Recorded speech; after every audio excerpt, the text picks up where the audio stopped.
We'll have an opportunity to take questions in a few minutes.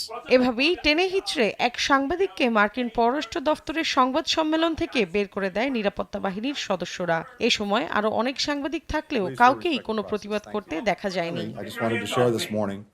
স্থানীয় সময় বৃহস্পতিবার শেষ সংবাদ সম্মেলনে অংশ নেন বিদায়ী বাইডেন প্রশাসনের পররাষ্ট্রমন্ত্রী অ্যান্টনি ব্লিংকেন।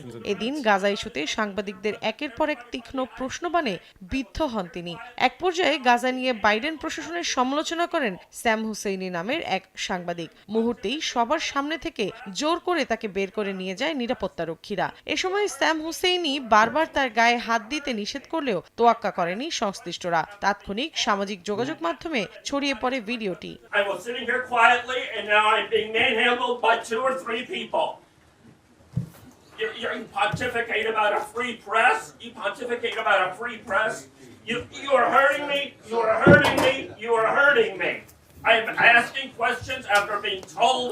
এক পর্যায়ে স্যামকে বারবার নিয়মনীতির প্রতি শ্রদ্ধাশীল হওয়ার আহ্বান জানান ব্লিংকেন। জবাবে অবজ্ঞার সুরে ওই সাংবাদিক বলেন, অ্যামনেস্টি থেকে শুরু করে আন্তর্জাতিক বিচারিক আদালত সবাই যখন বলছে ইসরায়েল গণহত্যা ও ধ্বংসযজ্ঞ চালাচ্ছে, তখন যুক্তরাষ্ট্র চলমান প্রক্রিয়ার প্রতি সম্মান জানাতে বলছে। Criminal, why aren't you in the Hague? Why aren't you in the Hague?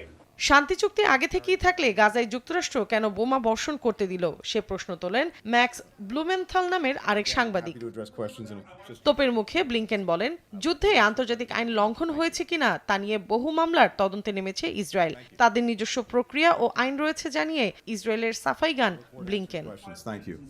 মৌসুমী সাথী, সময় সংবাদ।